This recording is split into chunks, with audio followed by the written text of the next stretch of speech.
medeniyetinin beşiği ve demokrasinin doğum yeri Atina. Ülkemizden Yunanistan topraklarına ziyaret için genellikle adalar tercih ediliyor. Ama bu küçük şehir her yıl 6,4 milyon turist ağırlıyor. Bu şehri hiç görmediyseniz mutlaka ziyaret etmenizi öneririm. Kendi kültürümüzden, alışkanlıklarımızdan ve eski İstanbul'dan birçok ortak değere şahit olacaksınız. Yazın en çok ziyaret edilen dönemi olsa da ben kışın da buraya mutlaka gelin derim. Şehir küçük, toplu taşımaya yaygın ve birçok yer kendi içinde yürüme mesafesinde.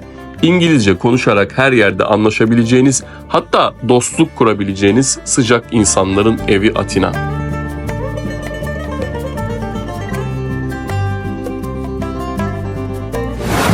Atina'da nerede kalmalıyım diyenlere kaldığımız yerleri nasıl seçtik kısacık anlatayım. Konaklama tercihi tabii ki bütçeye, talebe ve beklentiye bağlı. Biz sabah çıkıp akşam hatta gece geç saatlerde geliyoruz çoğu zaman. O yüzden burada otellerden ziyade hep Airbnb tercih ettik. Bunun en önemli nedenlerinden biri de lokal hayatın içinde olmak. Çünkü turistik bölgelerdeki otellerde kaldığınız sürece o ülkede insanlar nasıl yaşıyor pek farkına varamıyorsunuz. Buraya geldiğimizde hem turistik merkeze hem de deniz tarafına gidilecek bölgelere yakın olduğu için genellikle burayı tercih ediyoruz. Yine de sorusu olan varsa yorumlara yazsın, oradan cevaplar yardımcı oluruz.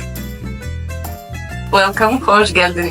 Evet Sveta, yine Atina'dayız. Yine sevdiğimiz... Yes, but the same house, by the way. We liked this apartment so much. We liked accommodation so much. And location also. So we booked at the same owner, but another room. And find about our accommodation here in August. But now it's January, we came again. It's winter time. The room is rather spacious. You can see all this area. Balcony, come.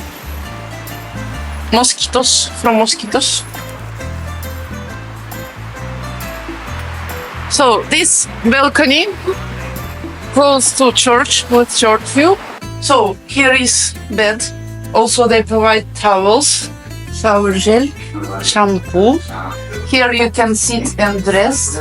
And also there is small table so you can work if you have laptop with you. Or also here, much comfortable. Here it's written that washing machine is located rooftop, operation with coin received, €4 for 1 hour and a half, dryer for free. So if you have what to wash, you can, after that you can dry balcony or dry there in machine. And here is kitchen zone, but microwave here, a small fridge here, coffee machine here, kettle here. There are supermarket, so you can buy coffee or tea, so whatever or something like that. You can put to fridge. You can cook if you like to cook. But around there are a lot of cafes and restaurants. This is local area. That's why you can eat tasty food in restaurants.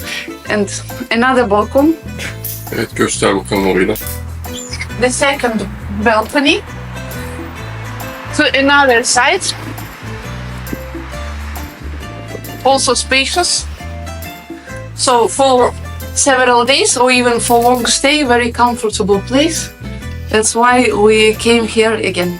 Here is bathroom, a little bit smaller than our previous apartment, but also everything is comfortable, clean. Here for washing hands, face, shower, toilet. Gayet güzel, konforlu. Yes. Burası daha büyük bir corner. Yani iki tarafı da farklı şekilde görebileceğiniz iki farklı balkonu olan birazcık daha geniş aileler için. Bak, çocuklar da kalabilir belki. And also, look, there are some snacks. Thanks for owner of these apartments. We will not stay hungry. But really we came, we did not eat yet. Evet, Sveta nereye gidiyor? But just one day we have a lot of dirty clothes. That's why we need to wash them. Last time when we stayed in these apartments, we didn't know where is washing machine, but we saw that people have wet clothes. But this time owner told us how to use it, so we came to terrace. Evet arkadaşlar, yukarıda bir teras var ve bu terasta Bak çok güzel. çok güzel bir manzara. Bu tarafta Ayos Ioannes miydi? Ayos Evet. Ioannes Kilisesi. A Ondan little sonra forest next to church. evet, burada böyle küçük bir ormancık var. Forest gibi. Ondan sonra church burada. Burası Ayos Ioannes Kilisesi. Sveta'nın bahsettiği ormanlık alanda burası. Şehrin içinde bir apartmanın terası. Yes, but big terrace, really. We spoke yesterday, they want to create here a kind of, not beach zone, relax Private, zone. yes, relax zone. With jacuzzi, with sunbeds, could be perfect. Şimdi şöyle göstereyim, ayrıca bu yol ve bu yoldan yürüyerek metro bile kullanmadan gidip gelebilirsiniz. Bir önceki geldiğimizde metronun nerede olduğunu göstermiştik. Bir daha gösterelim.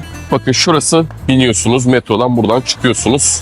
Evet, şimdi hadi çamaşır işine And also, devam edelim. we saw another new place for us, Varnava Square. Also, you should go this side as you are going to Acropolis. But next to Ibis Styles Hotel, you should turn to right and continue to go straight. Varnava. Yes, Varnava Square. Evet, hadi bakalım Sveta. Okay, there is Evet, burada böyle bir çamaşır odası. cleaning also. Böyle bak burada bunlar. So, Şimdi Sveta bizim çamaşırlarımızı içine yerleştiriyor. Daha sonra buraya böyle bir Here makine shows koymuşlar. Ondan sonra buraya 4 euro neymiş? 4 euro for 1 hour and a half.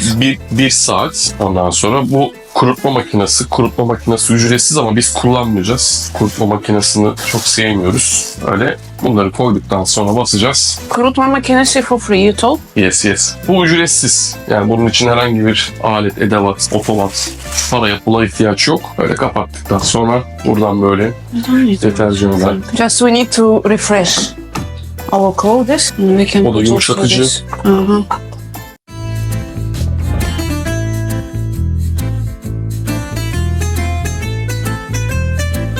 Ondan da bir parça. Anyway, comfortable because especially if you come in summer. Evet, biz bunu yazın bilseydik çok güzel olurdu. Çünkü kıyafet yıkamak gerekiyor. Özellikle yazın çok fazla değiştirdiğiniz için. Şimdiki ayarlamasını yapıyor. Okay, this is short program.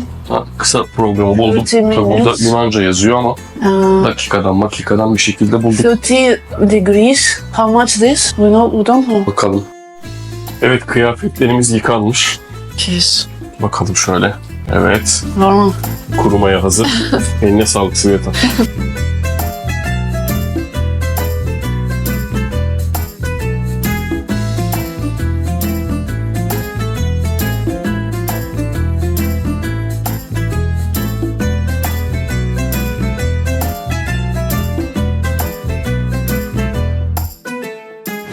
Şimdi şöyle arkamızda Akropolis var. Böyle ufaktan plakaya doğru girelim. 1 Ocak pazarında, güneşli bir Atina pazarında birazcık gezelim. Kışın nasıl buralar? Yazın gezdik, gördük. Şimdi birazcık da kışını gösterelim. If you want to see how Plaka is looking like in summer, please watch our previous videos because we showed it in summer in hot high season. Evet, biz buranın yüksek sezonda yazını da gösterdik. Şimdi kışını da hem biz görelim hem de size gösterelim istedik. Ufaktan Akropolis'ten plakaya doğru saptık. But I can tell again a lot of people. Yine çok kalabalık, evet. Yine çok A lot insan var. of people. Abone olmayı unutmayın. Abone olmadan izliyorsunuz. Bizi çok izliyorsunuz. Abone olalım. Ondan sonra videoyu beğenelim, yorum yapalım. Yes, of course, please write your comments and questions and also your opinion because it's very important for us. Hadi bakalım biz de şöyle araya girip artık başlayalım videoya. Böyle plakadan Sintagma'ya giden bir yol burası. Daha önce de göstermiştik. O bölümleri izlemeyenler mutlaka izlesin. Çünkü yazın da buradaydı. Kalabalık, yine kalabalık. Çok bir şey değişmemiş turistlerde. Bir tek turistlerin üzerinde kısa kollu vardı. Tişört değil, şu anda montlarla geziyorlar. Ama yine çok yoğun bir turist var.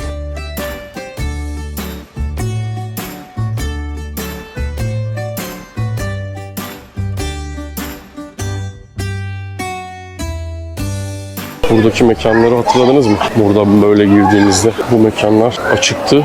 Şu an birçoğu kapalı. Çünkü zaten ağırlıklı olarak dışarıda oturacak yerleri vardı bu mekanların. Evet, yine girdik böyle ara sokaklara. Bu mekan birçok defa önünden geçtiğimiz bir mekandı. Şu an kapalı. Sveta da oradan geliyor. Hatta buraya ilk geldiğimizde soluklanıp bir şeyler yemiştik. Bira içmiştik.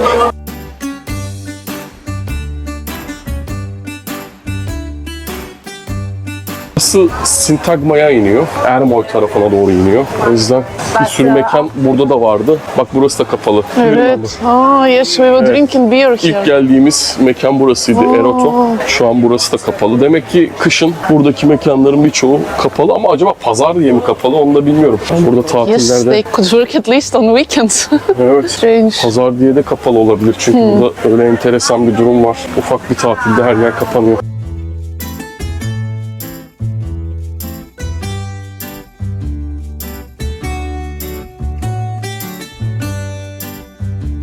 Valla telefonun almayı unutmuşuz. Modem olarak kullandığımız telefonu. Şu anda internet detoksu yapıyoruz. İnternet detoksu. İnternetimiz yok. Yes, we cannot post stories at once. Mekana falan ancak oturduğumuzda bulacağız. Şimdi öyle plakadan Ermoy'a doğru yürüyoruz. Bakalım bir yerde belki bir internet buluruz diye tahmin ediyorum Sveta. Bazı gezdiğimiz yerleri bir daha göstermemek adına izlemenizi tavsiye ediyorum. Yani burada tekrar izleyenler biliyor. Aynı şeyleri göstermemek için işte o gezdiğimiz bazı alanları yeniden çekmiyorum. Ama neredeyim şu anda? Bak bazar. Neredeyiz? Ermoy'a doğru gidiyoruz. Plakadan, aradan, dereden girdik. Sintagma, plaka, Ermoy.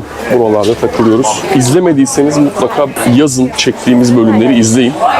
Buraları sezonda daha net ve ilk geldiğimiz için o ilk deneyim heyecanıyla zaten anlatmıştık. Oradan izleyebilirsiniz. Bugün ne izliyorsunuz? Bugün Sveta ile Bahadır Atina'ya çıktı geldi. And a lot of people. Evet. I think all people came to bazaar. Evet, Atina'ya çıktı geldi. Bir pazar günü, Ocak ayının bir pazarında, güneşli bir pazarında buralarda takılıyor. Neler yapacak göreceksiniz.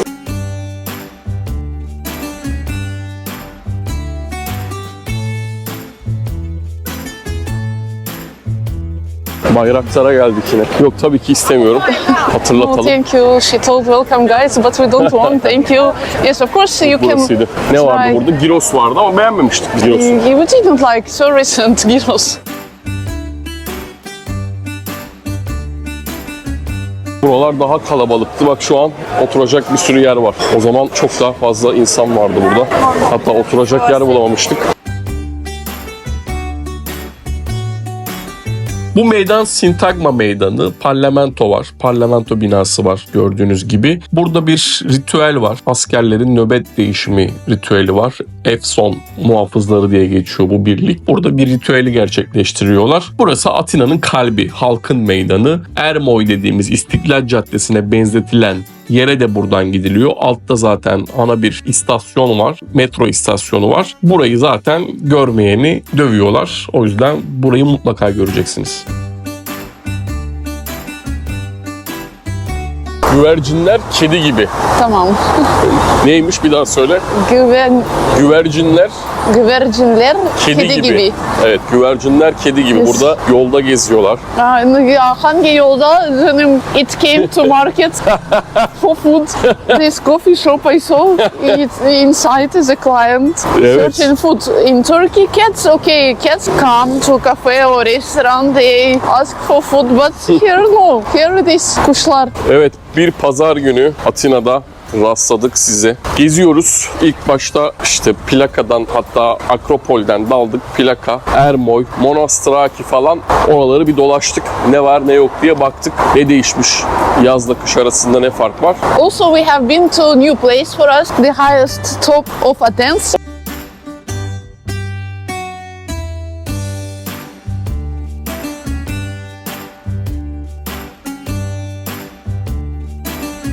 Bu sefer gerçekten misafiriz. Selam Genco. Artık misafir değil buradasınız. Tekrar hoş geldiniz. Hoş bulduk. Atina'nın en yüksek tepesi olan Likovitos yani Kurtlar Tepesi'ne çıkacağız birazdan. Kurt görecek miyiz? 2 kurt eskiden görebilirmişiz. Öyle mi? 2 ya da Okey. 3 farklı yolu var aslında. Biz en kolay yöntem olan Türkçe yazıyor zaten. Teleferik yani finikülerle çıkacağız. Yaklaşık 2-3 dakikalık bir yol olacak. 300 metre yukarıda görüşürüz. It's a viewpoint, it's a chapel, it's nice to go, nice experience, and let's go. O zaman gidelim haydi. Gidelim.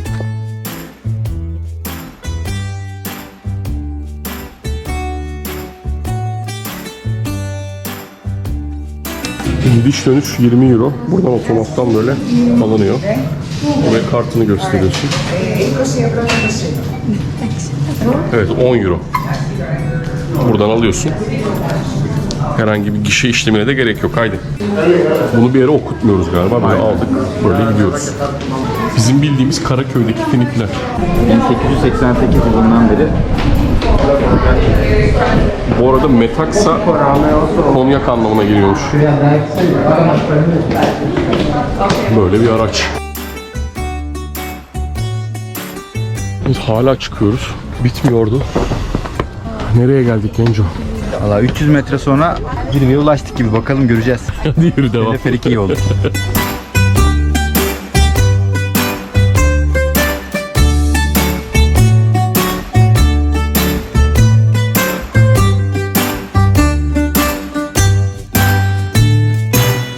Şurası çok garip geldi bana bir anda görünce. Çünkü hiç deniz görmedim ya bu taraftan. Ben sana tek tek anlatayım. Bütün akıma gözüküyor buradan. Oha çok iyi. Aa bak şurası olimpiyat alanı değil mi? Evet, Kalomar orası. Evet Genco, anlat bakalım neredeyiz? Artık 300 metre yukarıda Likovitos, yani Kurtlar Tepesi'ndeyiz. Atina'nın en yüksek noktasındayız şu anda, Atina merkezi. Şimdi şöyle göstereceğim. Genco da anlatacak. Böyle bu taraftan başlayalım. Tam karşıda aslında en yüksek nokta diye bilinen Akropol'i görüyoruz ama Akropol'den daha yüksek bir noktadayız. Akropol'ün tam arkasında deniz gördüğümüz yer Pire'nin başlangıcı. Buradan tüm şehri görebiliyoruz aslında. Tam o aşağıdaki sarı bina Parlamento, yani Sintagma Meydanı. Yanında görmüş olduğumuz orman olan yer.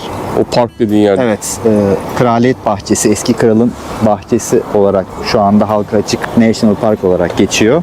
Etniki Kitro. Hemen yanında Kalimarmaro Panathinaikos Stadyumu, ilk olimpiyatların yapıldığı yer ve arka tarafta da Glifada, Hulagmene, oraya kadar Yani şu gidiyoruz. denizin en uzak olduğu nokta şu anda Glifada dediğimiz Evet. alan. Burası da Atina'nın dağı.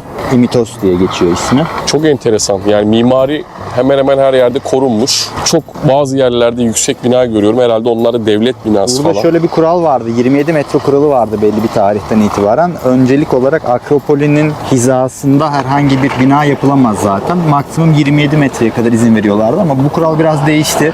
Bu kuraldan önce yapılan birkaç yer var. Sonrasında yapılan yer var ama yine baktığın zaman belli bir yükseklik korunmuş durumda. Şu anda çok yüksek gökdelenler, çok yüksek binalar. Renk olarak da mı? Yani renk olarak neden ağırlıklı beyaz? Hava sıcaklığından vesaireden kaynaklı durumlar mı? O da mı kural gibi? Şu anda beyaz görüyoruz ama sarı, beyaz diğerleri de var. Beyaz seçilmesinin en büyük nedeni sıcak. Sıcaktan dolayı. Temmuz-Ağustos'ta yaklaşık 40-42 derece sıcak olduğunda sıcaktan dolayı daha rahat kullanılması ve temiz gözükmesi için beyaz kullanılmış. Peki buraya geldiğimizde neler yapabiliyoruz? Ne yapıyoruz? Buraya geldiğimizde neler yapabiliriz? Öncelikle arkamızdaki görmüş olduğun Kilise var. Şapel diye geçiyor. Kilisaki, küçük kiliseyi ziyaret edebilirsiniz. Onun dışında güzel fotoğraf ve manzara çekiminin dışında hemen arkada bir tane, aşağıda da 2 tane olmak üzere bir kafe ve 2 tane restoran var.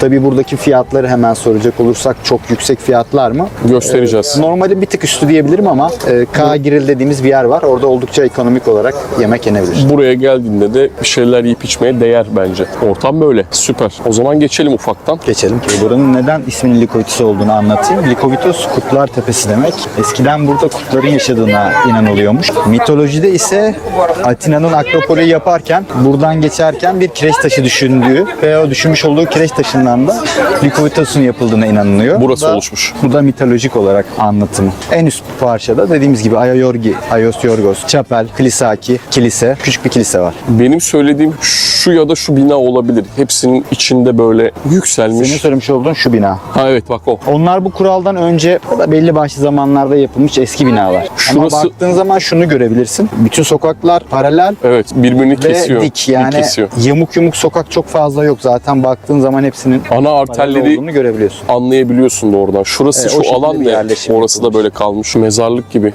Orası mı? Hı. Ya da antik bir alan galiba. Hayır, orası farklı bir tepe. Şurada bir tepe daha var. Neydi ismi?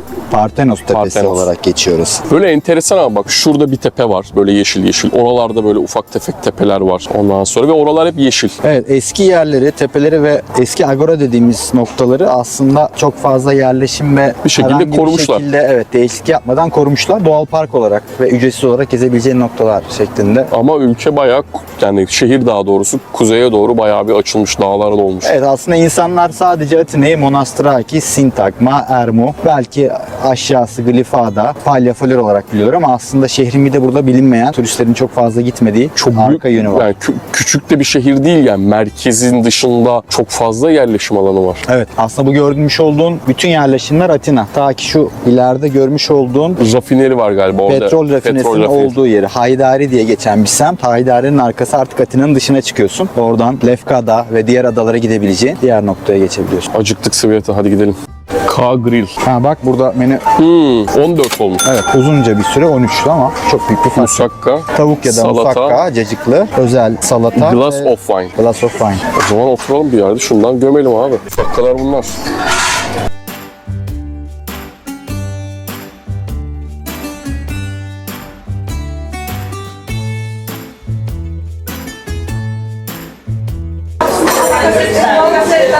Mekanın içinde de manzara var. Ama oturacak yer yok. Şurası var sadece. Sıkıntı yok abi, otururuz bir yere. Bak orası boş aslında da. Geçelim, temizlerler ya da burası. Nasıl isterseniz. Burası da olur. Okey, rahat rahat oturalım burada.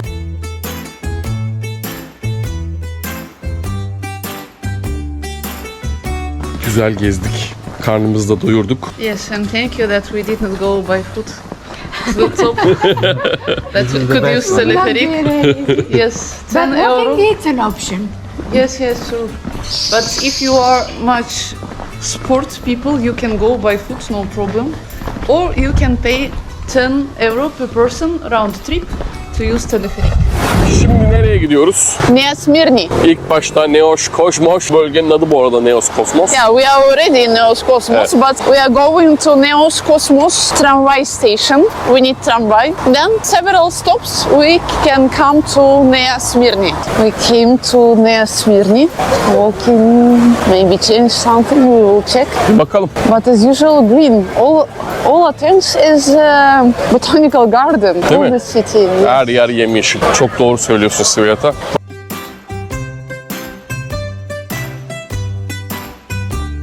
İnsanlar takılıyor, yiyor, içiyor, mekanlar dolu.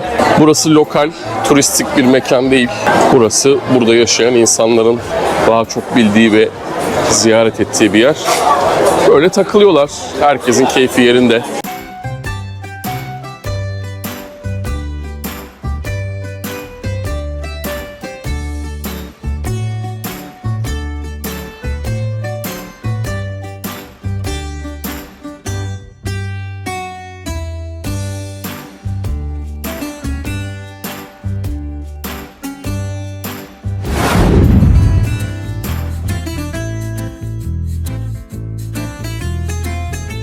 Turistik maksatla gittiğinizde en fazla bulunacağınız bölge Akropolis ve çevresi, Plaka, Monastraki, Ermoy ve Sintagma meydanı tabii ki.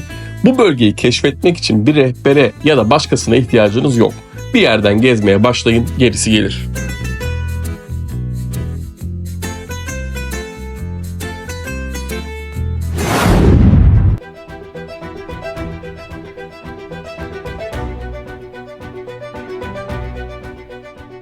Yazın buraya gelmek istedik ama hava çok sıcak diye gelmedik. Şimdi yine günü tutturamadık. Şimdi de hava soğudu Atina'da.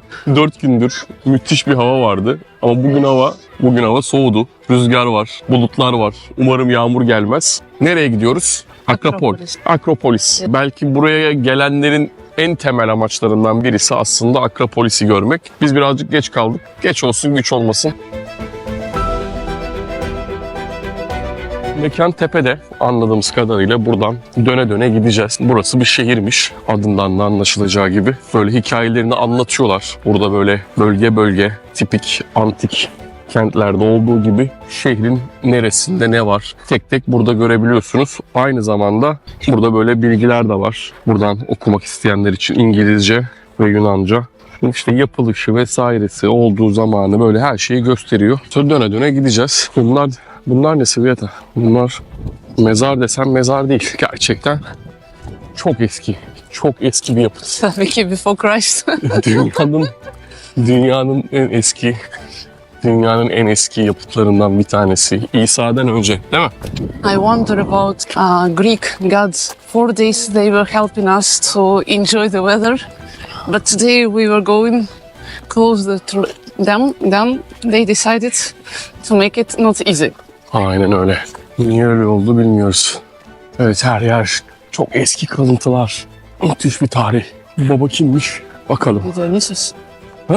Maybe Dionysus, no? Sveta müthiş bir zamanlama. Perfect timing diyorum.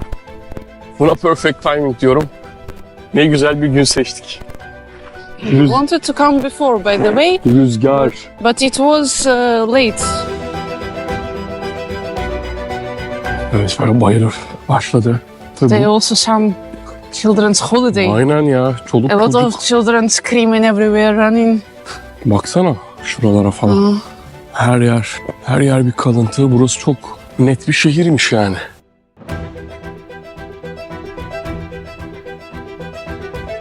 Food in Athens is tasty. That's why you need sport all the time. Evet, yaklaştıkça heybeti de büyüyor. İsa'dan önce öyle düşünün. Şu gördüğünüz taşlar, bu gördüğünüz kalıntılar ta İsa'dan öncesine dayanıyor. İnsanlık tarihinin en eski yapıtlarından bir tanesi. İsa'dan önce 1. yüzyılda inşa edilmiş bu alan.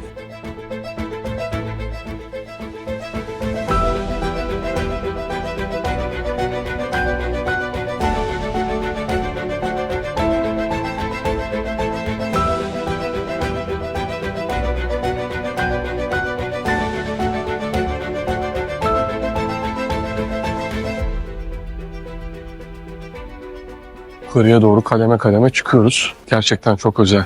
Çok özel bir yer.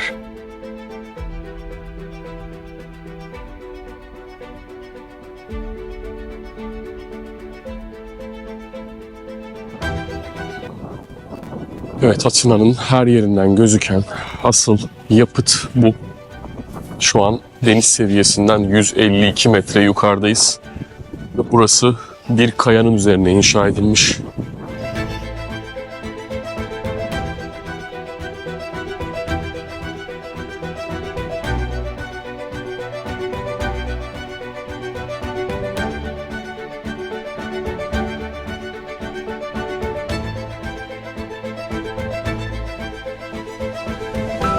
Atina'da 152 metre yükseklikte olmak için müthiş bir gün seçtik. Şu an fırtınadan yıkılıyor burası. Ön taraflarda hiç konuşamadık bile. Hatta o bayrağın asılı olduğu yerde o kadar rüzgar vardı ki uçacağız diye korktuk. Siz yine güzel günleri tercih edin. Güneşli günler. And better we came really in summer. Aynen. We were afraid that it will be so hot. Better it's hot. Better it's hot because this winter is crazy. I thought my phone will fly away and also we could fly away. We cannot make good photos because all our hair is around. Better come in good weather. And also, by the way, we didn't tell price. 10 euro. 10 euro, yes. Per We person. didn't tell you price. Şu başı 10 10 euro. Bazı alternatif günler var. O günlerde giriş ücretsiz. İşte çocuklara %50 galiba daha ucuz falan filan, ama en önemlisi tabii ki gelmek için doğru zamanı seçin. Çünkü çok rüzgar var. Burası Atina'nın en yüksek ikinci tepesi. 152 metre denizden yükseklikte. Şimdi hava tam bozdu. Rüzgar falan. O yüzden yani gerçekten çok talihsiz bir döneme denk geldik ama olsun.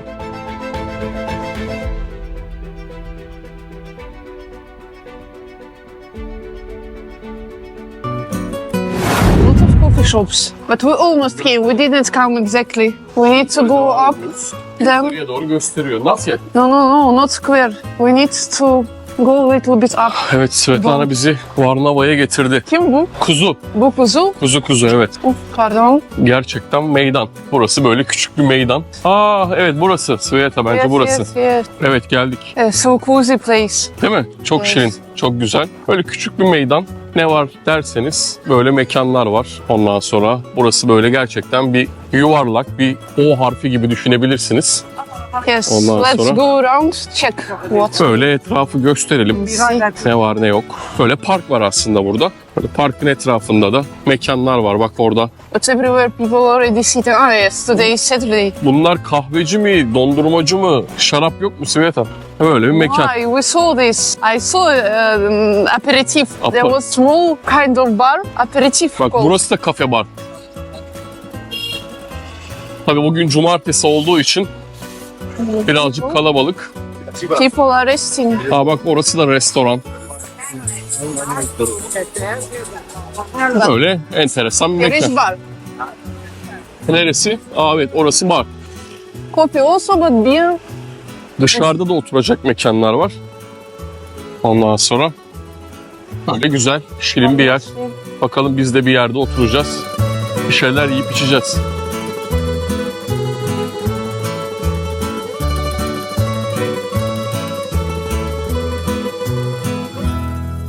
Bir mekan seçtik. What is the name? I don't know, Morris, what is, hello. Hello. What is right name of this Name evet. place? What is the name? How you... From the restaurant or from the... How, No. this This your restaurant. This is Moyes. Moyes? Moyes. Moyes, It's okay. from the trees. Okay. Ah, It's a new... his owner. Sorry? His owner. Older? Owner. Excuse me? Owner. Owner. Who is he? Director. No. The tree you mean? No. It's only Ah, this tree you mean? Ha. Ah, coming from tree. Okay. Tree. this is like a berry tree. Ah, understood. Evet ağaçtan I geliyormuş thought ismi. because, Anlaşamadık mı sahibi mi diyorsun? because the man there, he started to make like this, and I thought the guy shows this Owner. man. I thought maybe it's because of owner as usual surname, but it's because the name is from berry tree. Yiyeceğimiz şeyleri buradan seçebiliyoruz. We can choose from there. Oh yeah. Oh perfect. What is this? This is chicken burger. Chicken burger. Oh yeah. As usual chicken. This is baked chicken. What is this? Baked pork, some garlic. This is beef noir. Here also we have sanka. It's a Greek food, also very nice.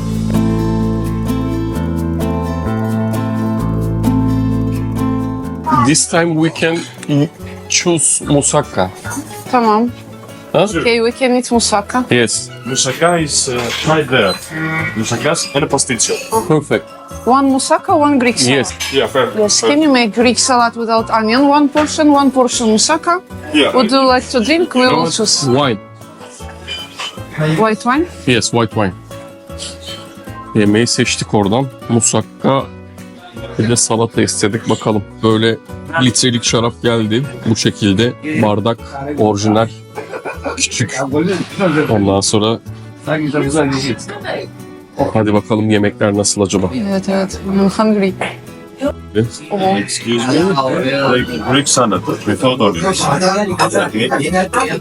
you so Thank you so much. Evet, musakkamız geldi Sveta. Geçen sefer yememiştik.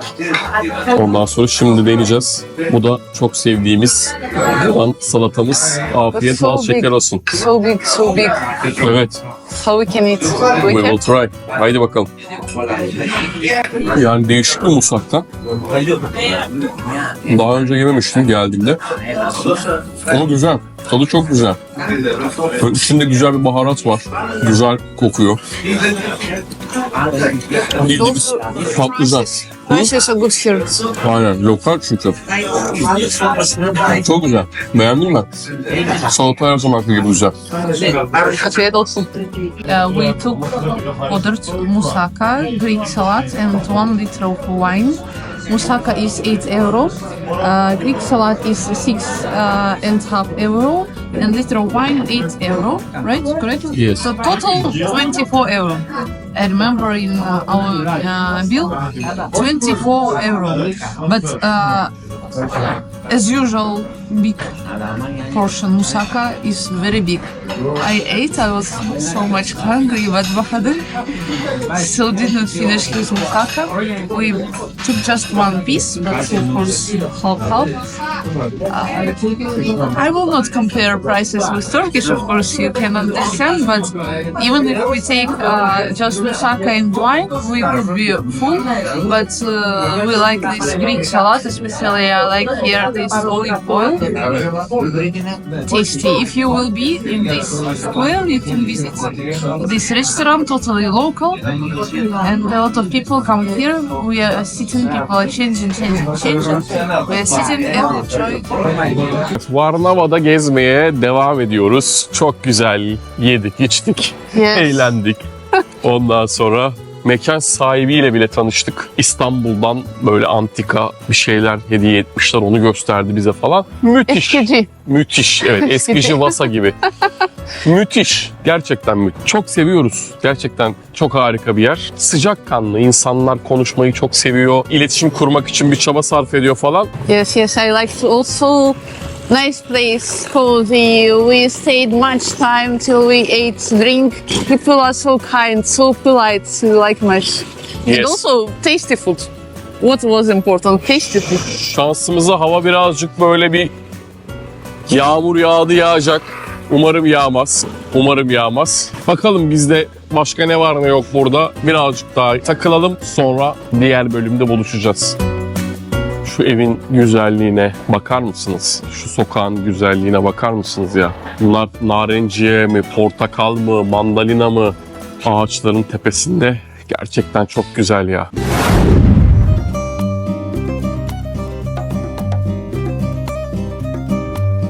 Kışın Atina'ya gelirseniz sahillerin tadını farklı bir şekilde çıkarabilirsiniz. Tabii ki yüzmek için uygun değil ama Pireus'tan Glyfada'ya kadar sahil oldukça keyifli. Restoranlar açık, kafeler var, yürüyüş alanları müthiş, spor yapanları göreceksiniz. Marina'da takılabilirsiniz.